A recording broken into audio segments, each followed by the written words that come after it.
एक व्यक्ति था, उसकी एक पत्नी थी और वह बहुत ही विद्वान था। हर कोई उसकी तारीफ करता था, लेकिन उसके पिता उसकी तारीफ कभी नहीं करते थे। तो उसे बहुत बुरा लगता था कि सभी लोग मेरी तारीफ करते हैं, लेकिन पिताजी मेरी तारीफ कभी नहीं करते। तो एक दिन उसने सोचा कि पिता को मार देना चाहिए। गुस्से में तलवार लेकर पहुंचा। पिता खाना खा रहे थे और माँ पिता को खाना परोस रही थी। तो माँ ने कहा, हमारा बेटा कितना विद्वान है, सभी लोग उसकी तारीफ करते हैं, लेकिन एक आप हो जो उसकी तारीफ कभी नहीं करते।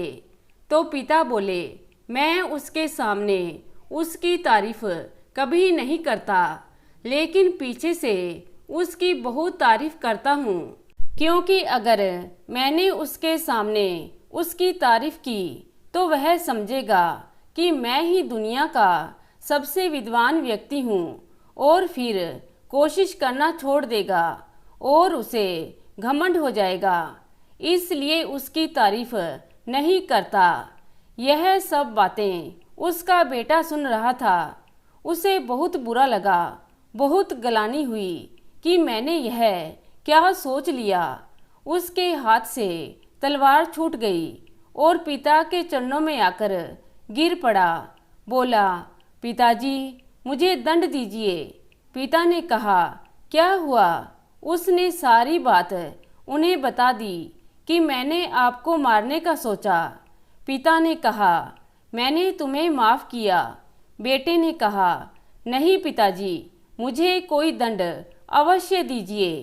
पिता ने कहा, ठीक है, अगर तुम हट कर रहे हो तो तुम बताओ, तुम्हारा सबसे अधिक सम्मान कहाँ होता है? तो लड़का बोला, मेरा तो सबसे अधिक सम्मान मेरे ससुराल में होता है। पिता ने कहा, ठीक है, तो तुम्हें 6 महीने अपने ससुराल में बिताने होंगे। लड़के ने कहा, ठीक है पिताजी, और वह अपनी पत्नी के साथ ससुराल में रहने के लिए चल दिया। उसे देख पत्नी के परिवार वाले बहुत खुश होते हैं। साला बोला, जीजा जी आए हैं जीजा जी। पहले दिन तो खूब खातिरदारी होती है। हलवा पूड़ी बनी और कई प्रकार के भोजन परोसे गए। जीजा जी तो बहुत खुश हुए। दूसरे दिन उसे सब्जी रोटी खिलाई गई। इसी तरह तीसरे दिन साली आई। अरे जीजा जी, रात की थोड़ी रोटियां बची हैं, तो आप कहो तो ले आऊं। अब जीजा जी क्या करते, भूखे तो नहीं रह सकते थे। तो जीजा ने तीसरे दिन ठंडी बासी रोटियां खाई और इस प्रकार चलता रहा। अब 1 महीना हो गया। अब साले ने कहा, जीजा जी, आपको 1 महीना हो गया ससुराल में पड़े हुए, आप अपने घर वापस नहीं जा रहे? तो जीजा ने कहा, अभी तो 1 महीना ही हुआ है, 5 महीने और बाकी हैं। अब तो घर में तू मैं होने लगी। उसकी पत्नी को बहुत बुरा लगता कि मेरे पति का अपमान हो रहा है।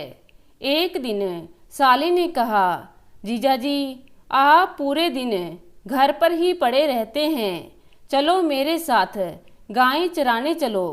अब जीजा जी गायें चराने लगे। अब पत्नी को और बुरा लगा। पत्नी ने पति से कहा, अरे आप कब से यहाँ ससुराल में पड़े हैं, चलो ना अपने घर चलते हैं, आप तो बहुत बड़े विद्वान हो।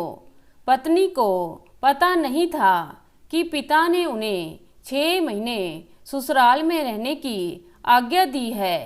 पति ने कहा, अभी कुछ समय और यहीं रुकेंगे। एक दिन वह विद्वान कुछ लिख रहा था, तो पत्नी ने पूछा, आप क्या लिख रहे हो? पति ने कहा, मैं श्लोक लिख रहा हूँ। पत्नी ने कहा, इसका कोई फायदा नहीं।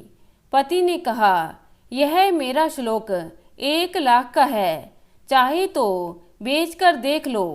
तो पत्नी श्लोक बेचने को बाजार जाती है।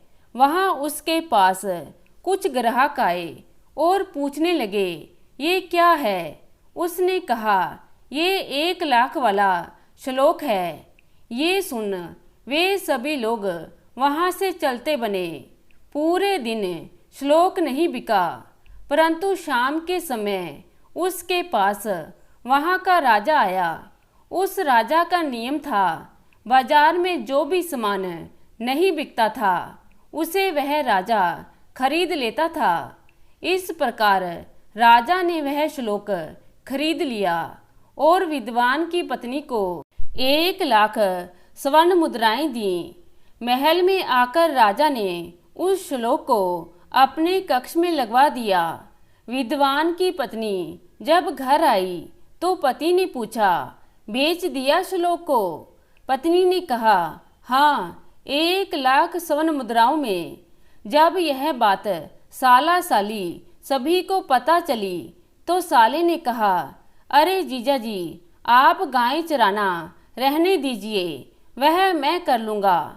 अब तो विद्वान की पहले की तरह खूब खातिरदारी होने लगी।